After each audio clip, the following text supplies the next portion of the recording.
Hello and welcome or welcome back to my channel. My name is Nicole and yeah, it's more books that I've hauled. You may have seen my most recent book haul and this is basically just part two, therefore same outfit. It's literally seconds later after I finished filming that last one.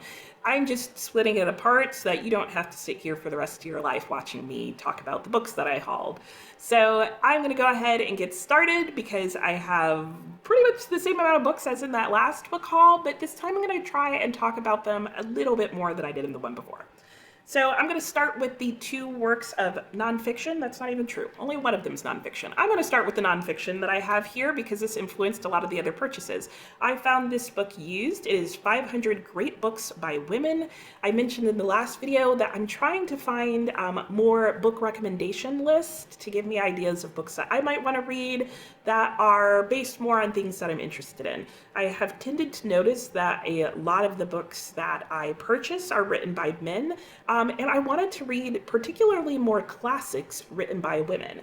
And this book, I made sure starts back at, the beginning of time, if you will, as far as literature is concerned, and comes all the way to the present day when this was published, which I want to say is in the early 2000s. So it covers a really good chunk of time. So I'm happy that it includes much older classic works, and that's probably where I'm going to start in this book. You can see I've already started tabbing some of the books based on description that I really like. I really like that the back of this book has a variety of different indexes. I think you can do it by country, you can do it by time period, you can do it alphabetically by author, or you can look it up by book title, I want to say. So that's really helpful just in terms of trying to find particular books or recommendations for particular reasons. So a lot of the books that I haul and I'm going to talk about today and in my next video and coming up will be recommendations that I have gotten specifically from this, because for each book, it also includes a really nice paragraph length list of why they suggest this book and some of what the book is about. It is divided itself by topic. So in this case, ethics or nonfiction or pioneers and seekers, trials and adversity. So really fascinating book, really happy, really random find. I also picked up, just by buying off of Amazon, because I looked in stores and could not find a copy, Babe, the Gallant Pick. Rory Gilmore, I blame you. So I did the Rory Gilmore challenge, I think over this summer, and saw that Babe was a book. I absolutely positively loved this movie. And as soon as I saw it was a book, I was like, I need to own this book and read it because I didn't know it was based on a book, or maybe the book came afterwards. I don't really care. My favorite line from the movie. Good pig. Yeah, so why haven't I read this yet? I need to read this. I have two books that I picked up by Ivan Turgenev, Sketches from a Hunter's Album, as well as Rudin. I have heard Sketches from a Hunter's Album. I believe it's a collection of short stories written by him all about the countryside. I've heard there's some very beautiful description about the countryside. I'm looking forward to this. I don't know much about Rudin other than that Turgenev's writing really fascinates me, and he writes some shorter books, so yay. One of my reading goals over this course of the year has become not only to read more classics written by women, but to also read more globally and to read more books from around the world. And one of those books that meets both those criteria would be My Brilliant Career by Miles Franklin. And this book was written apparently by Miles Franklin when she was just 16 years old, and is a fictional account that's supposed to be largely based on her own experience growing up in, what year? 1901 in the Australian bush. And apparently she characterized her neighbors and this and that so well that she was like, I'm never doing that again, because they had a lot of feedback to give her. I've heard nothing but good things that I've read about this book, and I'm really interested in hearing about, this story. In a book that reminds me a lot of A Picture of Dorian Gray is Melmoth the Wanderer by Charles Robert Maturin, and this story is described on the back as, in a satanic bargain, Melmoth has sold his soul in exchange for immorality. Yeah, there's the Dorian Gray connection right there. Although in this book, I'm hoping that that's what actually happened, because, spoiler, that's not exactly what happens in the picture of Dorian Gray, as I discovered this year when I read it. Anyway, as far as Melmoth, I've heard, like, look how creepy this book cover is. I'm hoping the book's not that creepy. It's a classic, so I'm guessing it's not going to completely give me those vibes. But he goes from being a prisoner in the clutches of Spanish Inquisition to a man incarcerated in a London lunatic asylum. This book sounds like it's gonna be a trip, and I'm here for it. I've also decided that I want to start challenging myself with some more modern classics, and in line with that, I picked up Name of the Rose by Umberto Eco. This is a book that has fascinated me in its premise on and off for years, but I always hear about how difficult it is to read, and so I never really actually get around to reading it. I've decided this time I'm going to read it, and I will decide for myself whether or not it's actually a challenging book. After reading Forster's Howard's End this morning. Yeah, I read it this morning. No, I didn't. After reading Howard's End earlier this summer, I decided that I definitely need to read more E.M. Forster. And so I did pick up A Room with a View. I heard from a lot of people that they like this even better than Howard's End, which is hard for me to believe because that book is definitely in contention for the best book I read this year. So I have this very lovely edition of it, and I'm looking forward to getting to it because it's not that long a book, so it'll be a nice, fun, short one. Going back to wanting to read more books from around the world, I picked up the Sagas of Icelanders. So I don't believe I have any books that are set in or classics from Iceland. I believe that this is a series of interconnected medieval literature from Iceland.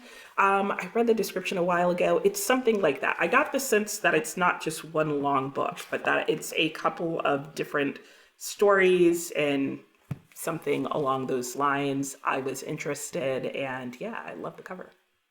I also found this wonderful classic, Consuelo, Romance of Venice by George Sand, and I'm very curious to see why all the females with pen names in the 1800s went with George.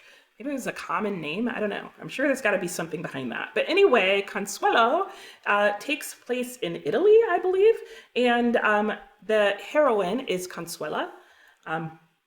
Consuelo, so I'm also surprised it's not Consuela. Anyway, it's described on the back as Consuelo's effort to create music free from excessive virtuosity evolves into a quest for religion free from the power-seeking pomp and wealth which had, in Sand's opinion, corrupted the Catholic Church. So very fascinated, very interested in George Sand herself, as well as the variety of themes that come up in this book in particular. Next, I have a variety of different books that were all hauled, again, with that idea of reading more books in translation and that are from around the world in general. One of them I picked up is Nectar in a Sieve. This is a book that I think was also mentioned in the book by 500 Women. And it says, married as a child bride to a tenant farmer she had never met, Rukmani works side by side in the field with her husband to wrest a living from a land ravaged by droughts, monsoons, and insects. This book was also compared to another book, and I don't recall what anymore, but it's supposed to be about this woman's struggle to find happiness in a changing India. I think it's supposed to be post-colonial India, if I'm correct. I'm just really fascinated by the topic and everything that I've heard and read about this book so far. Next, I picked up Bread and Wine. This is a book in translation. It was written and first appeared in Italy in 1936 and is described as having stunned the world with its exposure of Italy's fascist state, depicting that regime's use of brute force for the body and lies for the mind. Sounds very dystopic, except at the time it really kind of wasn't. Beautiful cover, oddly, though, for such a heavy, dark theme. So I'm really fascinated to read more of what this is about. It does sound like it's going to have a very dystopian feel to it, kind of a 1984, except this is real life, which 1984 in some ways kind of was too. So yeah, we'll see how that goes.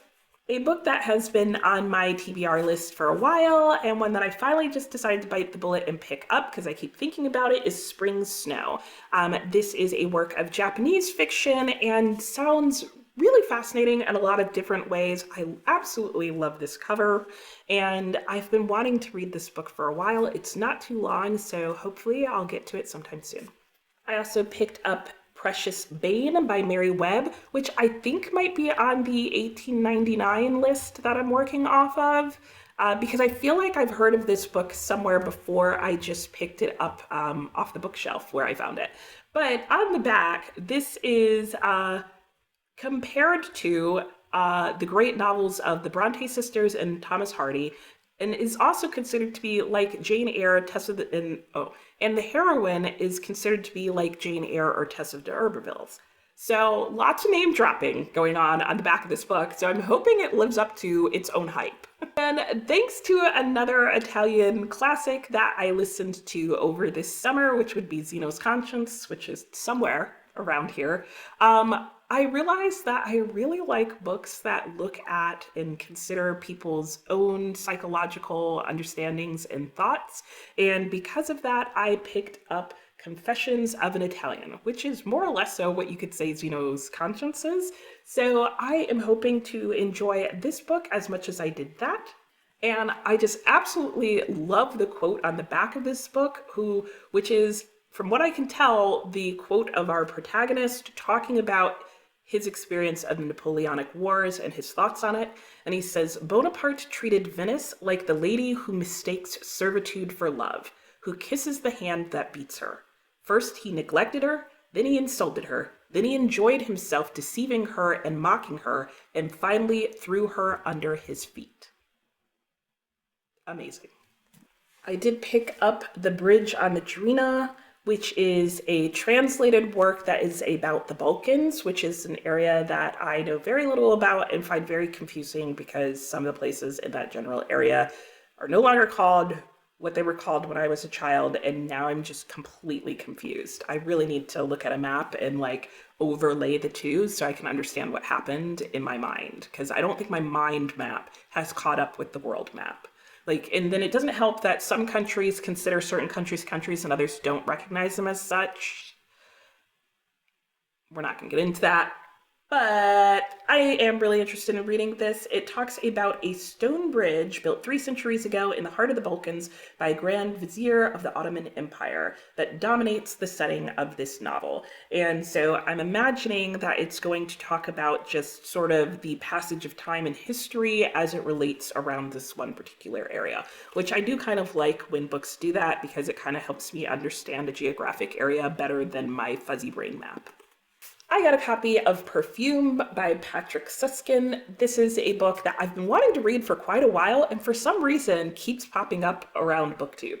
So it seems like it's kind of making its own little comeback. I don't know why. I would say right now that it's because of spooky season, but I've been hearing people talk about this book since before then. The very little that I know and want to know is that it is a sort of psychological thriller, I guess, that has to do with sense of smell. No idea. I also found my first book by Ouida, or maybe it's my second book by Ouida, but I've heard a lot of good things about Ouida, and I hope I'm saying that name correctly. This book is Moths, and according to the back, this book was first published in 1880 and addresses Victorian taboos such as adultery, domestic violence, and divorce in vivid and flamboyant prose. I've heard nothing but good things about Ouida's writing style, and I am always fascinated in Victorian books that address those sort of Victorian taboos, as it called it. So I hope I really enjoy this. The next work I have is one that, again, I've never heard of, but oddly was on my TBR list, so I must have heard of it at some point, but that wasn't why I picked it up when I saw it in the store. It was because what the book says on the back of it, and that is Black Empire. And let me just read the entire back to you because this blows my mind. This book was published in 1936. Interestingly enough, it was serialized, which I feel like in 1936 US is very rare.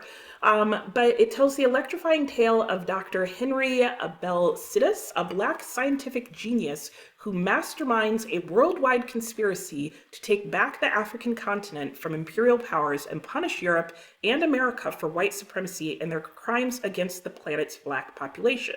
At once a daring, high-stakes science fiction adventure, and a strikingly innovative Afrofuturist classic by a leading figure of the Harlem Renaissance.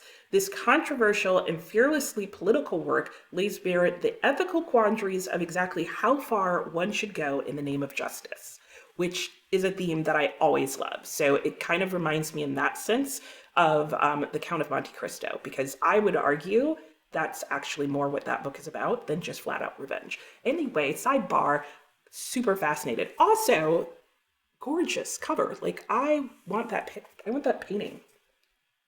Hold it in your mouth a little longer. Okay, that's it for today. So, yeah, you've got at least one more coming. Somebody want to keep count of how many books this is? Because I don't. Anyway, yeah, I need to keep packing here, but this is to be continued. So I'll see you next time. Again, let me know if there's any books there that you either would like me to read sooner than later, or you have read and really enjoyed. Don't spoil it. And yeah, let me know, recommend it to me, and I will add it to my list of recommended books. And I'll talk to you next time. Bye.